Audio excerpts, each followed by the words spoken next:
very sensitive. Yeah. You cry easy. It may not be for you because, man, let me tell you something. It's tough being an entrepreneur. What would you say was your biggest mistake as an entrepreneur? It was only 2 years thereafter that I filed bankruptcy. I lost everything. Baby, what you need to do in life is you find you a man that love you more than you love him. I thought, that's weird. To me, Ghana is like China. There's a lot of business in China. There's a lot of talent in China. But if you notice that most products made has China stamped on them, right? So then you find someone that comes out of Detroit, Michigan. So for people to be successful in business, there's no such thing as no. I don't believe in no. So if you say no, I can't meet you at my office, then guess what? I'm gonna sit out front of your office, and when you leave to go eat, I'm going to that restaurant, I'm going to eat as well. You can't be afraid of the word no. No doesn't exist for me in business. Hey guys, welcome back. So today I'm here with Troy of Marsaw Media. Hey Troy, how are you doing? Doing well, how are you? I'm doing very well, thank you. Thank you. I've been trying to interview you, like I'm chasing you around. The last time you were here, I was trying to get you and then I couldn't get you in time. And so this time I was like, I must get you on camera. Well, you know, Ghana is, once you hit the ground here, you hit the ground running. Yeah. There's so much to do. Absolutely, absolutely. Yes. So I really wanted to talk to you about business because I feel like you have, the first time I met you, you spoke to me about business. And I feel like you have a lot of knowledge, which I think my subscribers would benefit from because you have a business in the States, right? And then you set up a business here. What do you do in the States? Healthcare. I started in healthcare, I think I was 28 years of age when I started in healthcare, and I provided healthcare services for 31 years. Okay. And I'm still actually providing those services back in the States. Okay. What made you decide to want to go into healthcare specifically?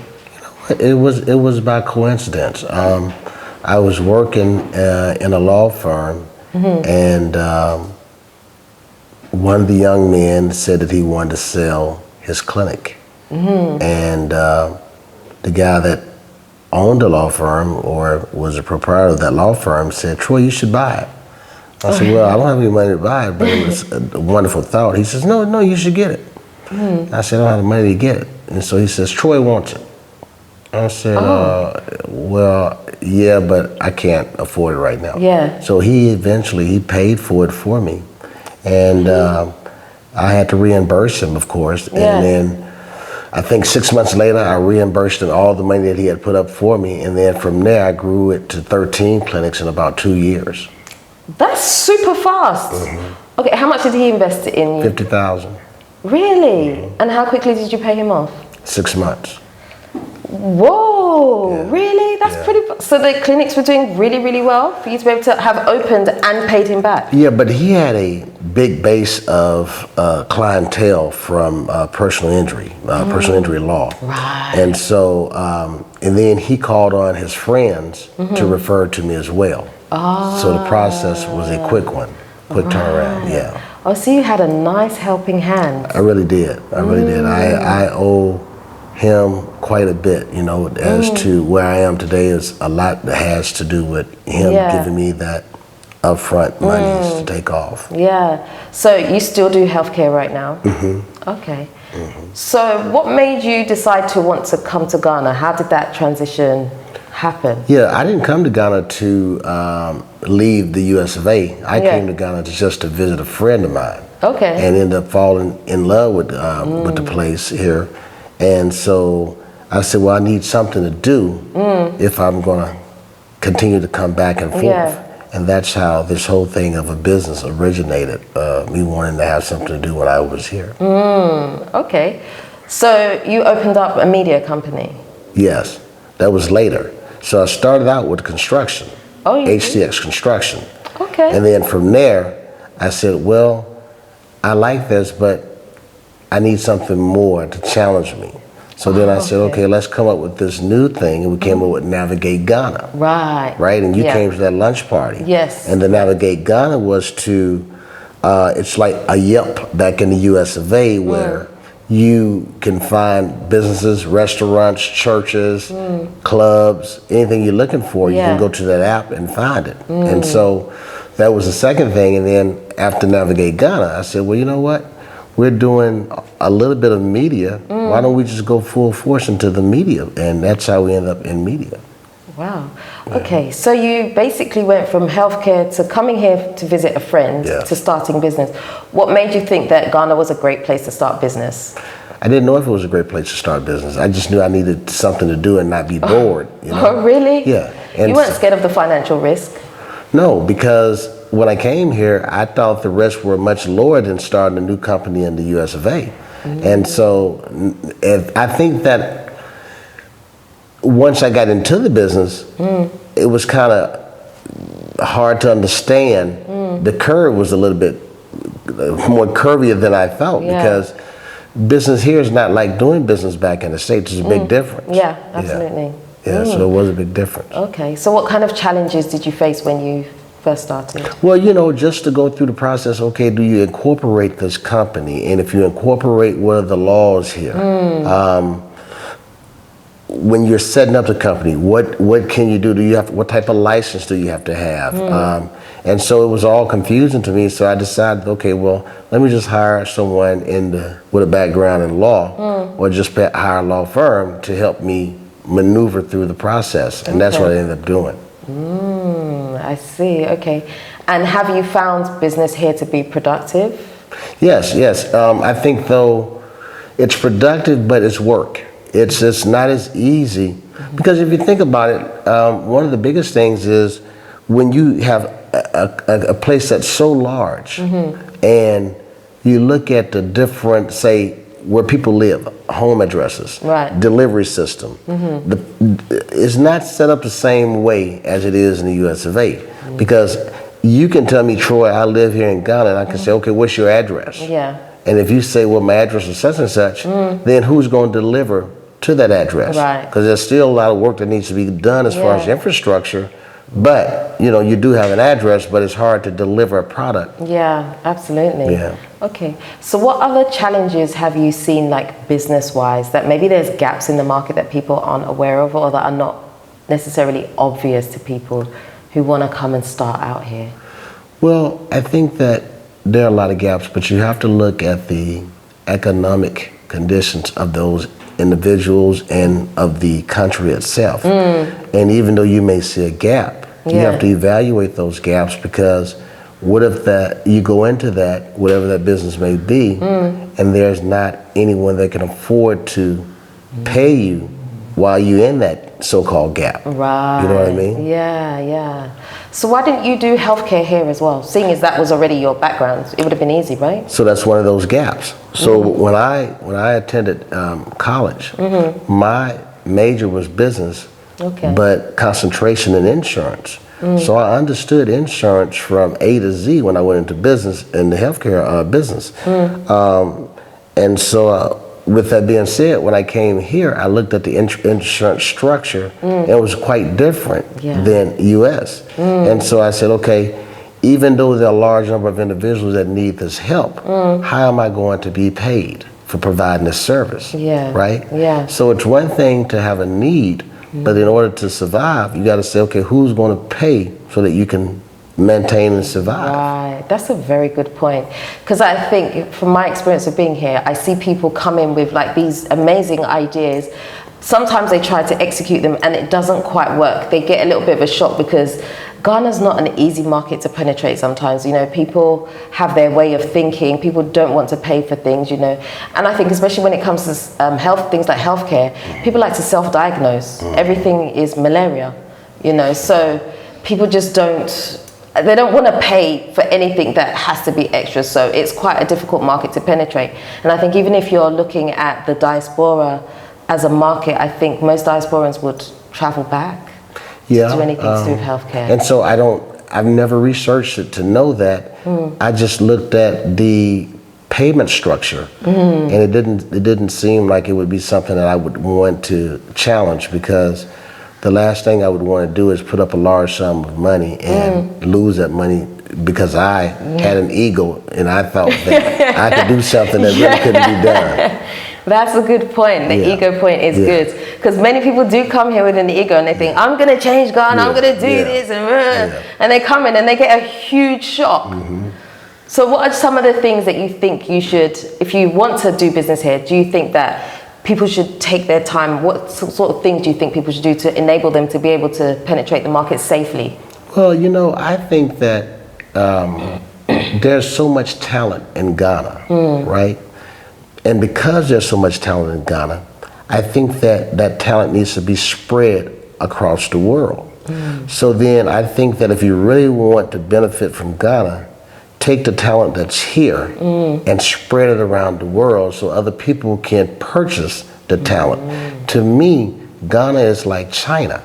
There's a lot of business in China. There's a lot of talent in China. But if you notice that most products made has China stamped on them, right? But their labor cost is low. So then that's why you find businesses in the US going over to China to set up everything because of the cost. And so China's probably one of the richest nations, countries in the world. And it's because of that reason, everything is at a price point that's affordable. And so when you think about Ghana, finding that price point that's affordable so that you can make money back in the States or the UK or wherever it might be. That's a good point.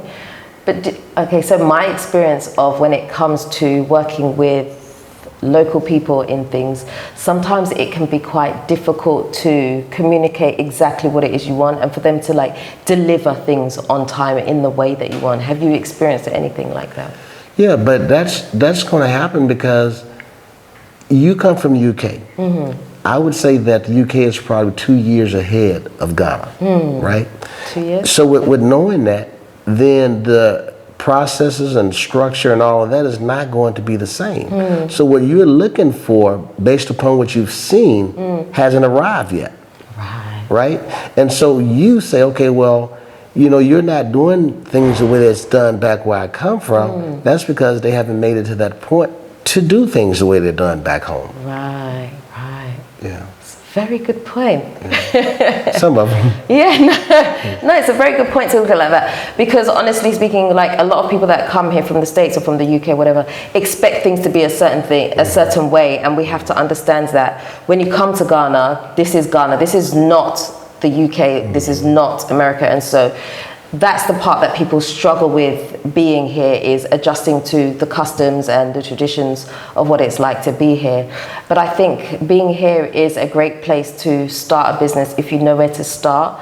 I mean, how did you actually get into business? Did you need people on the ground here to help you? Oh yes, that's always, I think human resources a lot of times are more important than financial resources, because if you can get the right people in the right places, then you're able to navigate the system a little bit easier. If you, even in the States, if you have someone that's in the system and you know who to go to, they know how to make things turn much quicker than someone that's not in the system. So how do you meet these people that can help you? You search for them. You know what you're trying to do. You know, if I say I'm trying to do media, then it's my job to go out and research the media companies here. Go and find who's the CEO of those media companies. I want to meet with him. Well, guess what? You say, well, I don't know you. He may say to me, I don't know you. Why you want to meet with me? Well, guess what? You know what? I don't know you either, but I would love to sit down and talk to you. And he says, well, I don't have time. Okay, well, I'll be back tomorrow.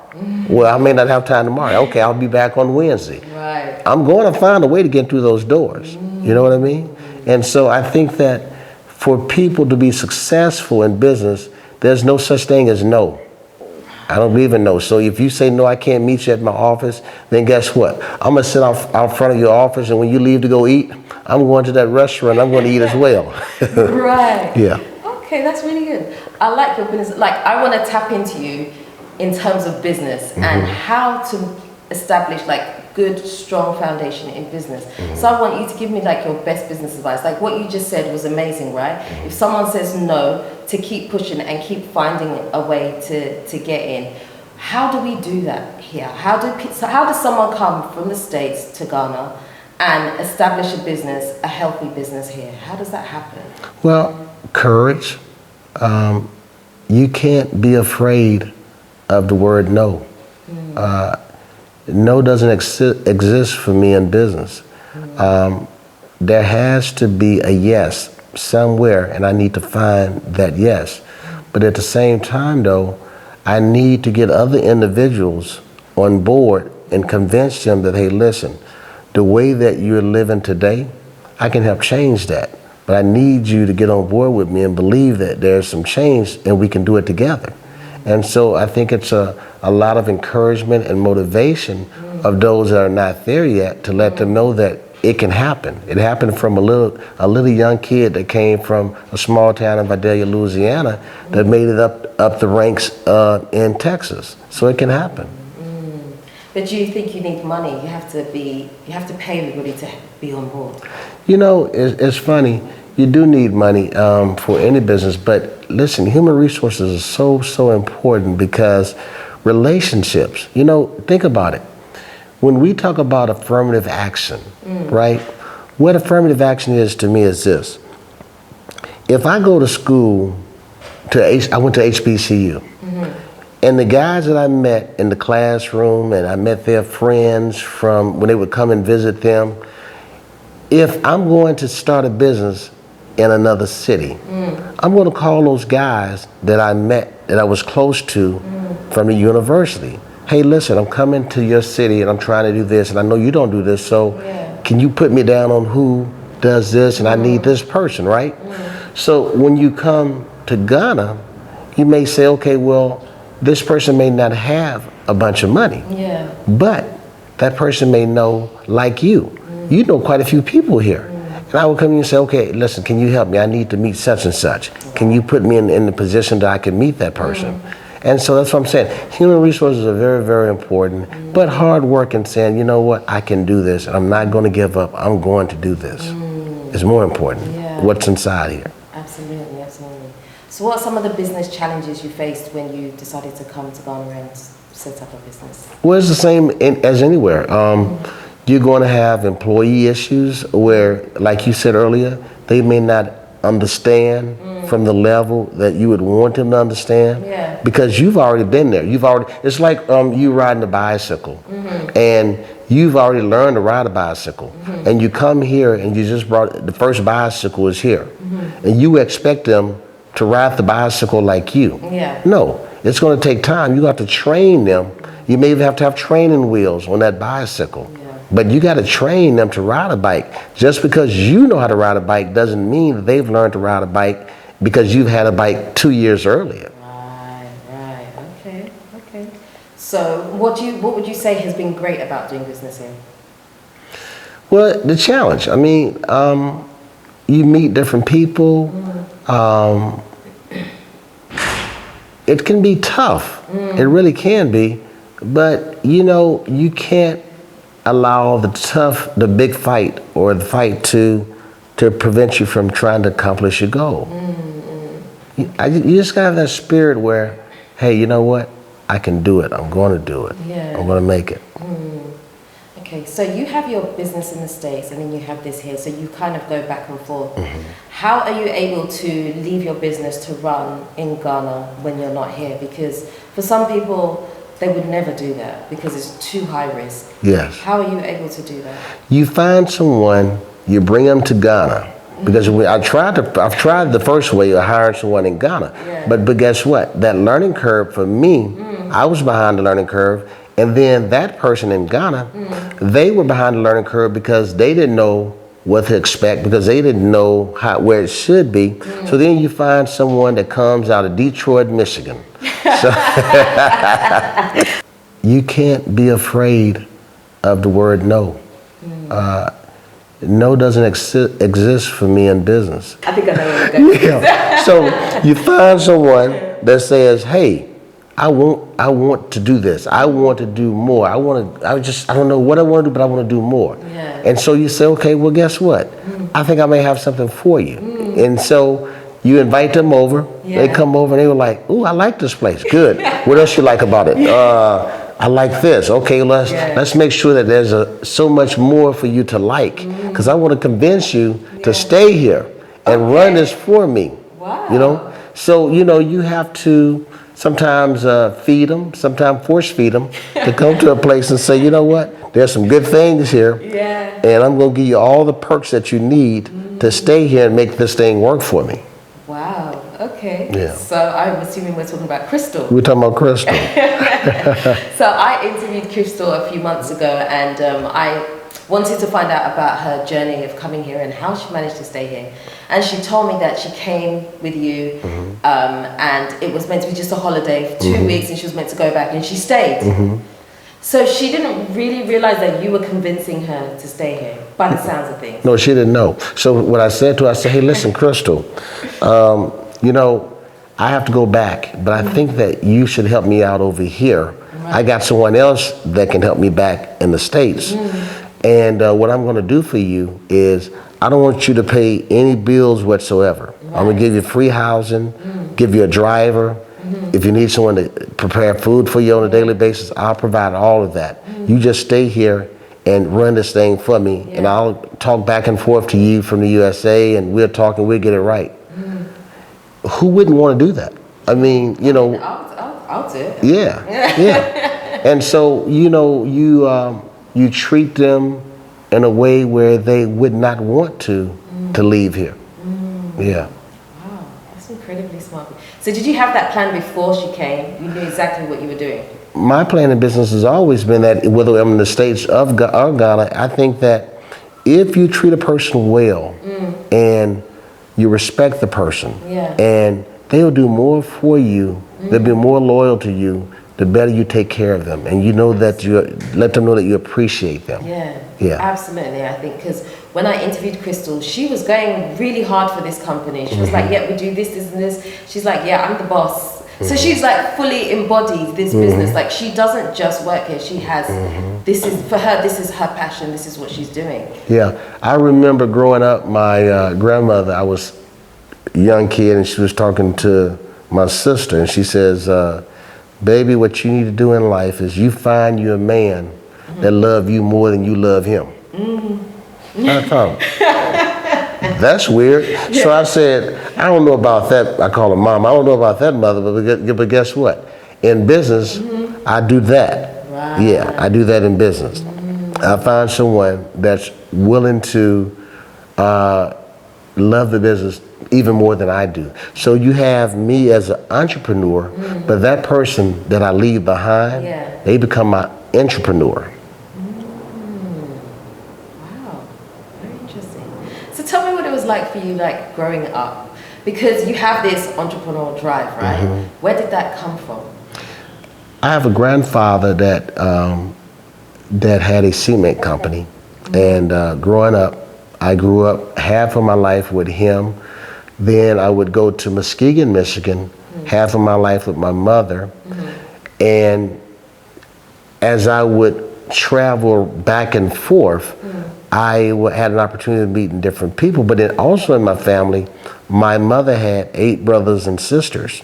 And so some of them became doctors, lawyers, and so they helped me navigate through, different things. And then I had an aunt. Really, I have an aunt. She's deceased now, but she was a periodontist. But she started out just like myself, with nothing. And she worked her way up to being a multi-millionaire. But she started buying real estate. And I'm like, man, the guys and my mother's brothers, they were good guys, but they didn't give me anything to motivate me to drive to be. It was the women. And unfortunately, it was the women. And when I tell you about this aunt, she was incredible because she took nothing and made it something. And I was always like, man, if I could just be like her. You don't say it a lot of times publicly, but you're so just motivated. And just like, wow, this is incredible how she do things. And I would go and see her do different projects, and she was buying this and buying that. And I'm like, I'm gonna be like that. I'm gonna be like that. Yeah, I'm gonna be like that. So do you think to be an entrepreneur it has to be within you, or can anybody be an entrepreneur? I think that anyone can be an entrepreneur. I think that anyone that has a desire to work hard can be a successful entrepreneur, because you're going to get slapped left and right, right? And if you are soft, or you're very sensitive, you cry easy, it may not be for you, because man, let me tell you something. It's tough being an entrepreneur. Absolutely. Yeah. But the system is designed to prevent you from becoming entrepreneurs for most times. That's what I believe. Tell me about that. Well, think about it. The richest of the rich, the ones that are over the $100,000, $150,000 mark, they don't want to share with you how to become an entrepreneur. They would rather have you working for them than to share that information with you. So sometimes information is hard to get, and sometimes they use it so that you can't gain the information to decide, hey, you know what? I don't need to work for you. I can go off and do this myself. So if someone wants to start an entrepreneurial journey, what advice would you give to the person? The person's like in their 20s, early 20s, and wants to start an entrepreneurial journey. What would you say, give some good advice? Discipline, number one. Research the area that you're going to go into. Network. But the most important thing is people, human resources. Don't be afraid to ask someone for help. Don't try and pretend like you have more than what you have when you really don't have it. Because one of the biggest issues or problems is when people pretend they already got it going on. Then you say, okay, well, hey, he got it going on. He don't need my help. And if they do ask you for help and they've been pretending that they got it going on, then you're like, well, hey, pay me. If you're doing so well, pay me. And so those that are in need of help, that come truthfully and say, hey, listen, you know what? I'm coming like, I really need your help. Can you show me how to do this or that? Okay, I'm not going to charge you. Tell me what you need to know. Okay? And so that's the way I do it. But I guess to really answer your question, I would say to you that you do all of that. And when it comes to living, sacrifice. See, you can't have it all at one time. You may say, I want a new car. Well, if you're going to be an entrepreneur, it may not be the time for a new car. You may have to ride or walk until it's time to be in a new car. And if you're not disciplined to understand that, then it's going to go probably backwards or downhill. It goes south. But for me, and if you ask me for my opinion, well, what I did was I sacrificed. I didn't get a nice car until I was much older. I didn't get a nice home until I was much older. And so I had to really, really sacrifice. I would wear the same jeans. Well, I still do that, but I learned early in doing that. I would wear the same jeans the whole entire week. Because guess what? I couldn't afford to go out and spend the money that I just made off the business, because I knew that I had to reinvest that money. And so if you're not willing to do all of that, then it may not be for you, unless you got somebody that can give you a large sum of money and just let you ride the wave until you make it. That's not hard. That's not easy to come by. Right. So I was watching this YouTube video, and someone said that if you want to become an entrepreneur in your early 20s, it's better for you to work for someone first and make your entrepreneurial stuff like a side hustle almost, so that you can support yourself that way, because the entrepreneurial journey is a difficult one. Would you agree with that? I agree with that. What I did was I continued working for that firm until doing some kind of work so I could have an income coming in, right? And so once the income of the business would sustain me, then I said, okay, now I can give it all of what I have to give. So that's how I did it. I think that's a great way to do it, because I think the entrepreneurial journey is quite a difficult one. It's quite a lonely one, and if you're not strong enough, it'd be easy to quit and just say I'm not, and give up. I think many people do that. They don't see how difficult it can be. Like, You know, sometimes people see your success and they think, oh gosh, you've done something amazing, but they don't see the hard work that came with it. You know, the late nights, the sleepless nights, the times where you doubt yourself and think, am I doing the right thing? But how do you keep going? Jesus, God, my belief system. And I think that when I read the Bible and I believe in the Bible, and the Bible says that these things you can have, I believe that is true. But I also believe that I have to work, you know, I have to work it to get those things. But it is laid out in the 66 books that you can have it, but you got to go and work for it. It's not free. And so that's what I've done. So I know every entrepreneur has a journey and they learn a lot of things. What would you say was your biggest mistake as an entrepreneur? What taught you your biggest lesson? You know, I tell you what happened to me. I started in the healthcare arena at 28 years of age. By the time I was 31, I'd become a millionaire, right? Really, that quick? Well, remember, I had 13 clinics. So if you got money coming from all these clinics monthly, it's gonna come there real quick. But here's what I did. I went to visit my grandmother, and at the time I was sending her money every month, taking care of her. And I said, hey, Moms, guess what? And she says, what? I said, I think I'm gonna open up a comedy club. And she says, why would you do that? You have a good business. I said, yeah, but I want to make even more money. She says, but you don't know that life. And I said, yeah, but I'm going to research it. She says, but God has blessed you to do what you're doing, and you don't need to go into the darkness. That's a dark life. And I said, well, Mama, you know what? If you feel that way, then guess what? And she says, what? I said, nothing. I'm going to leave. And she says, oh, so what you were about to say to me is that if I don't get on board with you, are you saying you're gonna cut me? Are you gonna not do for me or cut me off? I didn't answer the question. Well, guess what? It was only 2 years thereafter that I filed bankruptcy. I lost everything. So I filed bankruptcy. Not even 2 years later, I lost everything and had to start all over. How did you lose everything? Ego. Remember I talked to you earlier about ego? So what happened was, because I didn't know anything about that life, everyone was coming to me and saying, okay, I need money for this. I need $50,000 for this. I need $20,000 for this. So I'm just writing checks because I knew I could write checks. You know, at that time, I didn't even look at balancing my checkbook. I would just write, I was doing that well. So I would just write a check, okay, go do what you need to do. And so it was ego driven. And I'm like, okay. Now when I realized that I didn't have the kind of money, it was like leaving me.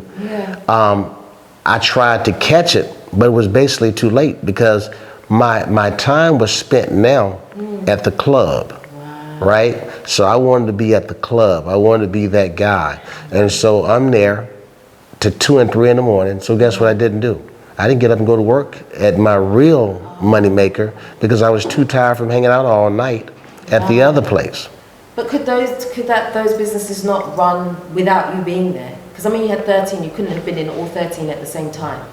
Well, they were running, but I wasn't as motivated and I wasn't checking on them because I was more trying to get this club. Now that I'm losing all this money, now I got to figure out a way to get this money back. And a lot of times too, you know, what people would do is when they know they're losing badly, they don't want anyone else to know.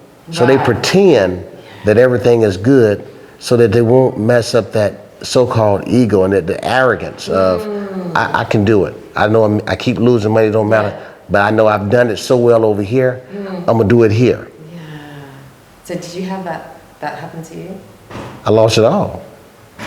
Yeah, I lost it all. You just kept it hidden? Yeah, I didn't want to tell anyone. And I was losing like you wouldn't believe. But then that crash must have been really hard when people realize that he's lost it all. You can't tell them. You still got to pretend like you have it. Yeah, once a person knows that you're weak or that you don't have what you used to have, then they can take advantage of you in ways you wouldn't even imagine. So you got to pretend even when you're broke, you're not broke. And so I was broke. I didn't have probably at that time once I became broke, I can remember not having $70, $80 in the bank. But I went to the guys that knew that I had hundreds of thousands in the bank, and I would be like, hey, you know what? I need you to do a deal with me. What type of deal? I need about $75,000, $80,000 because I think I'm about to do this in the healthcare industry. Oh, well, you know that business. Okay, so what you need? Yeah. I just need $80,000 for 6 months. And so I would go to another individual. So I had enough people out there because I had proven myself over the years, but they didn't know, and I couldn't tell them that, what my situation was.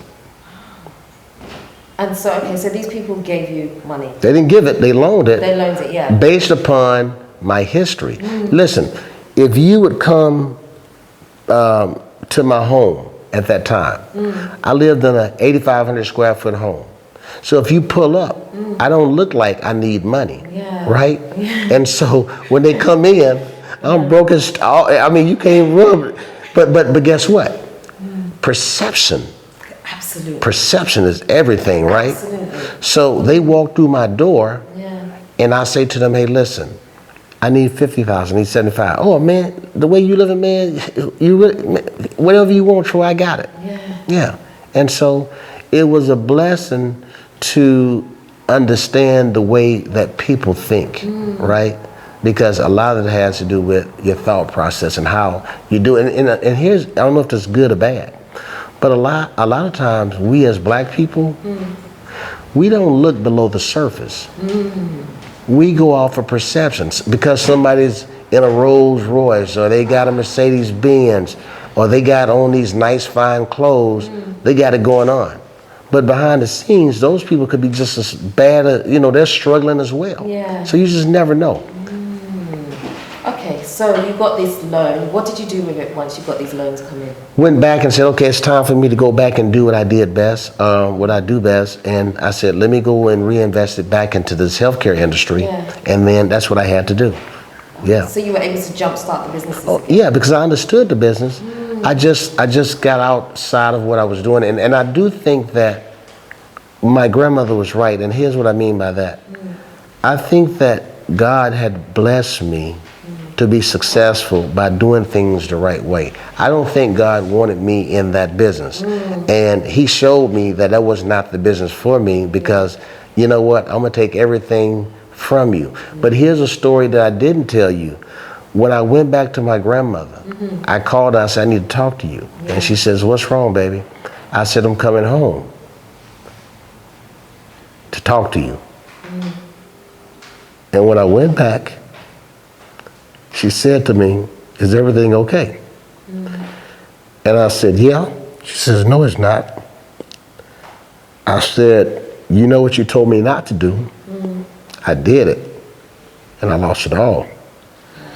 And she said to me, I'll be right back. She got up, and she went to her room, and she came back, and she gave me an envelope. And I said, what's this?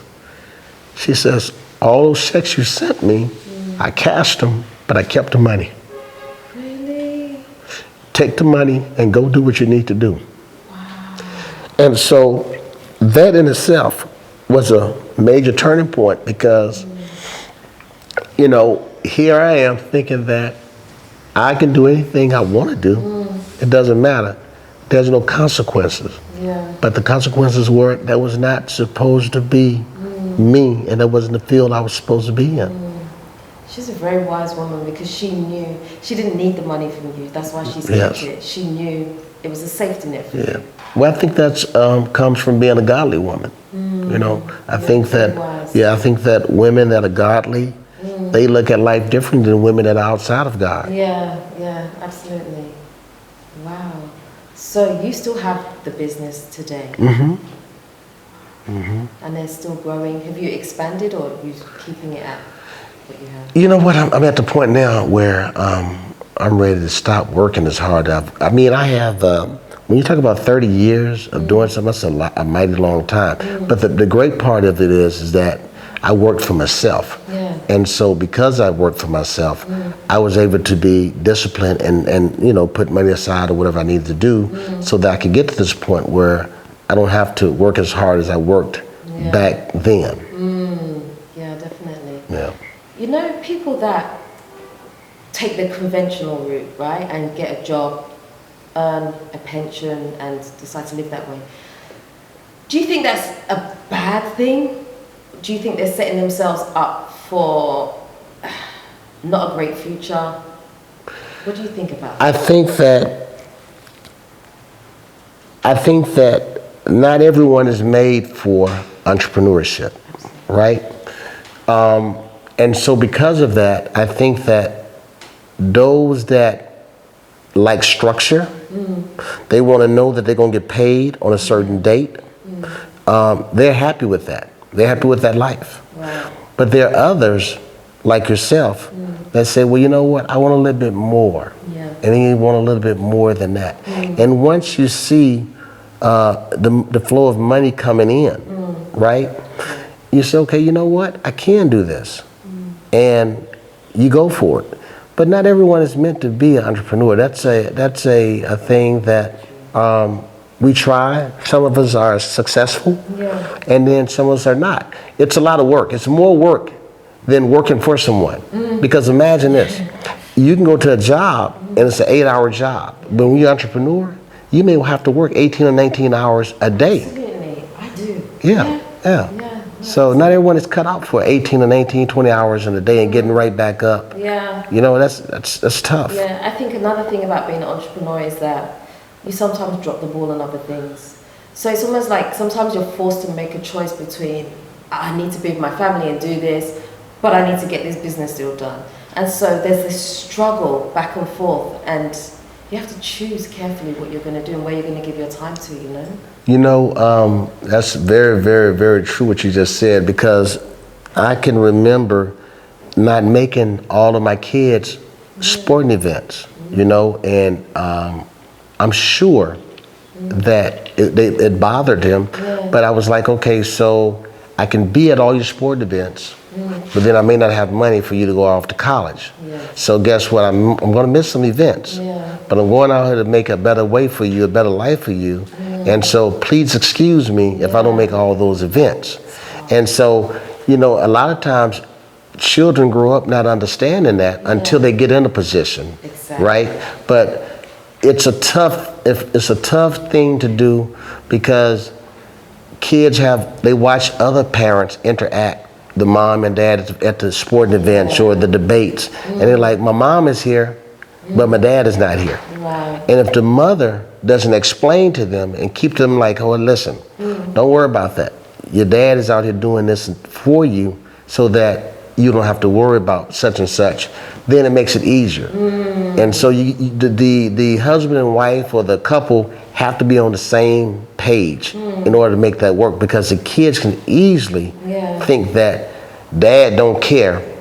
Exactly. Because he ain't even here today. Yeah, definitely. So as a final question, do you think when you have made millions and you become a millionaire, does it feel like, okay, I'm done now? Does that feeling ever happen? No. No. Explain. Because it's not based upon the millions. It's not based upon money. See, when you first start out, you're trying to make money. But then once you make money, now there are other challenges. So you're trying to prove to yourself that you can do something. I know I can do this. Marsaw Media. I don't know if I'm gonna make millions doing this, but I believe that I can make it. I believe that this team of people that I have, I believe that they can make it, and I believe that I can help them get over that hump where they never imagined that they could be. So now I don't do it for the money. I do it for the people, and the people that say, hey, you know what? I like the way you live. I like where you drive. I want to show you. You can get there, right? So now you say, okay, I don't have to have all of the profits like I did once before. Let me share more of the profits, because for me, I got more years behind me than I do in front of me. So why not take some young people or some people that are motivated and want to do something and help them get to that point? That's a great way to think. Do you think every entrepreneur thinks like that? I don't know. I think it's based on how you were raised, right? I've never been jealous of anyone. I've never seen anyone have something and I say, I want what he has. I may say that, oh, man, if he can get it, man, I know I can get it. But I've never been that type of person. And I've always been one to give a helping hand. And here's what I've learned from that.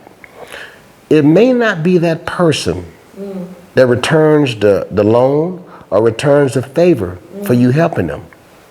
It could be someone down the road that says, hey, you know what? I just want to do this for you because of what you do for people. Sometimes I don't even get money back that I loan out, right? But guess what? It could be someone that was affiliated with that person that says, hey, man, I met you through John. And I may think in my mind, I don't even deal with John anymore. But he'd be like, man, I know how you treated John. You was good to John, man. So guess what? If there's anything you ever need, let me know. I got you. Right. I love that. Yeah. You've got some really good business experience, you know, really, really good. Life stories. I mean, you know, you and I could sit here for the next day or two, and I could tell you some stuff that would. I might just have to invest that time in it, man. Hey, it would blow your mind. The things. I close with this. Yeah. In Ghana, challenges is to get the average Ghanaian to understand there is a tomorrow. It seems to me they live for today. Absolutely. Right? Bingo. And so my thing is to change your mindset and realize there's tomorrow. What do I mean by that? So when you negotiate, say for money, you negotiate for the highest amount, and I say to you, well, hold up. Because guess what? Let's go here, because guess what? What I want to do is I want to take this business somewhere where I can make sure that you go from where you are now to double, triple, quadruple, but they don't see that, right? Remember about this thing about being behind? They don't see it. So in their mind, it has always been, no, I can't trust that. I can't trust that. So I want to make all I can make today, because you know what? Next 6 months, I may not be here. And so if there's no trust, it makes it very, very difficult to maintain human resources. And that's the difficult thing about Ghana sometimes. And you know what? The worst thing to do with me, if I say to you, you know what, I'm looking for someone that can give me wood. And you say, okay, I know somebody that can give you wood. You call that guy. And I talked to the guy and I said, oh, how much is your wood? And the guy says, it's 200 CDs for the wood. And I said, okay, cool. Then I go back to you and say, hey, can you do that deal for me? Can you get that wood for me? And you say, yeah. And I said, okay, how much do I need? And you say, oh, you need 600 CDs. Now I already know what the guy has told me. So you're going to upcharge me. That's fine. I'm going to let you do it. I'm not going to say a word. Go ahead and upcharge me. But just know that I know how to handle you now. And I know how to deal with you, because you could have said to me, well, he's only charging you 2, but you don't mind paying me something for doing this because I'm going out of my way. So I'm going to charge you. Tell me. Be straight up with me, because if I find out that you are not a person of integrity and you're a liar, then guess what? I would deal with you every single day. But you would never get out of me what you could have gotten out of me, because I know who you are as a person. Principles. Yes, very much so. Very much so. It's been a really great conversation. Thank you. Enjoyed it. And it's been a very nice conversation as well. And keep doing what you're doing. And listen, don't give up. I mean, sometimes we wake up and it's dismal, you know, things just don't look good. But just keep doing what you're doing. And I think that it'll come into fruition. Just keep it. Don't give up. It's a tough fight, a tough journey, but don't give up. Hang in there. Thank you so much. Yes. Lovely, great advice. That's the end of today's video. Please make sure you subscribe. I've loved I've loved this conversation. I mean, this conversation was for you guys, but it was really for me as well. I've got some great encouragement out of this. So yeah, so that's the end. If you haven't already subscribed to this channel, do me a favor, hit the subscribe button and the notification bell. Don't forget to also like, comment and share this video. Until next time, we are out. All right.